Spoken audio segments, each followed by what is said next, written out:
Hello friends, आप सभी का स्वागत है हमारे चैनल मोटिवेशनल ट्यूबर में। इसे नियति का खेल ही कहा जाएगा कि कभी रिलायंस की शानदार कारोबारी विरासत का बंटवारा कर अलग अलग कारोबार करने वाले धीरूभाई अंबानी परिवार के दो राजकुमारों अनिल अंबानी और मुकेश अंबानी में आज जमीन और आसमान का अंतर हो गया है। अंबानी परिवार के छोटे राजकुमार अनिल अंबानी ने कभी रिलायंस ग्रुप के सुनहरे दिनों को देखा है, लेकिन आज वे व्यक्तिगत दिवालिया प्रक्रिया का सामना करने की कगार पर हैं। भारतीय स्टेट बैंक के नेतृत्व में कई बैंकों ने रिलायंस कम्युनिकेशन और रिलायंस इंफ्राटेल को करीब 1200 करोड़ रुपए का कर्ज दे रखा था। इसके लिए अनिल अंबानी ने पर्सनल गारंटी दी थी। एनसीएलटी ने अनिल अंबानी के खिलाफ आदेश देते हुए दिवालिया प्रक्रिया शुरू करने का आदेश दे दिया है।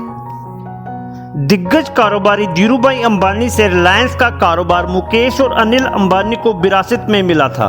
हालांकि दोनों में बाद में जायदाद के बंटवारे को लेकर जमकर वाद विवाद हुआ। आखिरकार मां कोकिलाबेन और परिवार के कई अन्य करीबियों के दबाव में बंटवारा किया गया। मुकेश अंबानी को पुराना पेट्रोकेमिकल कारोबार मिला तो अनिल अंबानी को नए जमाने का टेलीकॉम, फाइनेंशियल सर्विसेज और एनर्जी कारोबार मिला। लेकिन नए जमाने के कारोबार के साथ भी अनिल अंबानी कोई कमाल नहीं कर पाए। दूसरी तरफ मुकेश अंबानी लगातार आगे बढ़ते जा रहे हैं। अनिल अंबानी की टेलीकॉम कारोबार को लेकर काफी महत्वाकांक्षी योजना थी। वे टेलीकॉम, पावर और इंफ्रास्ट्रक्चर में देश के सबसे बड़े खिलाड़ी बनना चाहते थे, लेकिन शायद इन्हीं कारोबारों ने उन्हें बर्बाद कर दिया। विशेषज्ञों के अनुसार एक कारोबार से दूसरे कारोबार में कूदते जाने और क्रियान्वयन में खामी की वजह से उनके कई प्रोजेक्ट में पैसा बहुत लग गया और रिटर्न कुछ भी नहीं मिला। इसकी वजह से कर्ज बढ़ता ही चला गया। साल 2018 तक अनिल धीरूभाई अंबानी समूह की कंपनियों के पास 1,72,000 करोड़ रुपए का कर्ज हो गया था। करीब 46,000 करोड़ रुपए के कर्ज की वजह से ग्रुप की कंपनी रिलायंस कम्युनिकेशन को बैंक्रप्सी कोर्ट का सामना करना पड़ा। वित्त वर्ष 2010 के 27,710 करोड़ रुपए की तुलना में वित्त वर्ष 2020 तक आरकॉम की आय घटकर 1734 करोड़ रुपए रह गई। इस समूह की अन्य कंपनियों का भी यही हश्र हुआ। पावर कारोबार के प्रोजेक्ट अधूरे रह गए। रिलायंस कैपिटल का कारोबार नहीं चल पाया। Defence company Reliance naval and engineering के ऊपर भी काफी कर्ज हो गया। दूसरी ओर उनके भाई मुकेश अंबानी ना सिर्फ भारत के सबसे अमीर शख्स हैं, वहीं वे दुनिया के सबसे ज्यादा अमीरों की टॉप 10 सूची में भी हैं। रिलायंस जियो के लॉन्च होने के बाद से तो उनका सितारा और चमकता गया।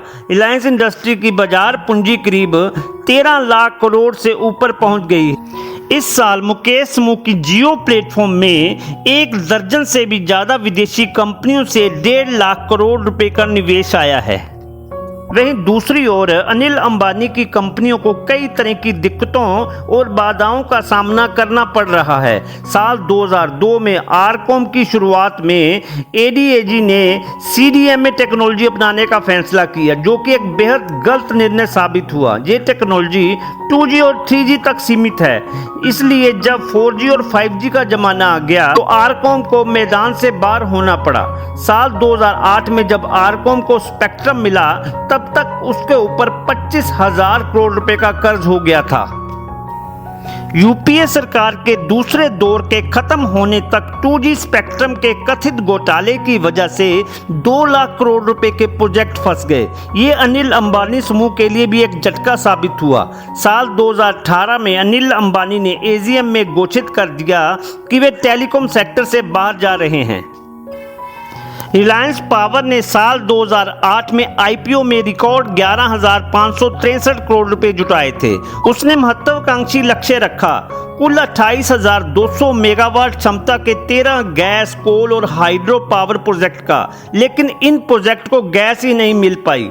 बड़े भाई मुकेश अंबानी ने सस्ती दर पर गैस देने से मना कर दिया। सुप्रीम कोर्ट ने भी मुकेश के पक्ष में फैसला दिया।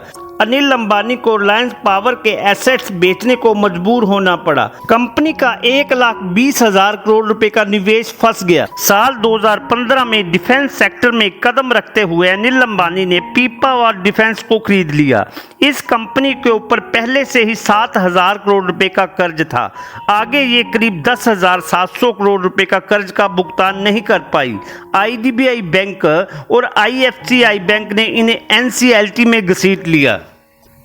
सितंबर 2018 तक अनिल अंबानी समूह के ऊपर कुल 1,72,000 करोड़ रुपए का कर्ज हो गया था।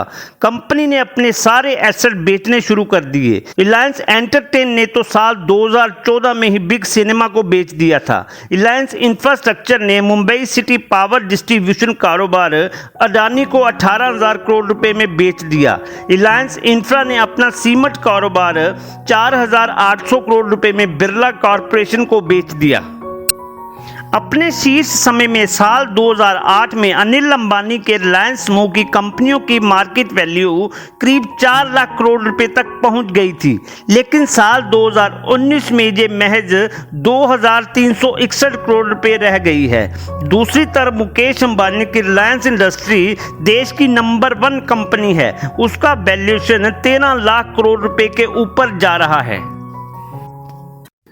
आपको अनिल अंबानी के अर्श से फर्श तक की कहानी कैसी लगी? प्लीज़ कमेंट में बताएं और वीडियो को लाइक करें, शेयर करें और चैनल को सब्सक्राइब करें और बेल आइकन दबाएं ताकि मेरा हर वीडियो आपको डायरेक्ट मिले। जय हिंद।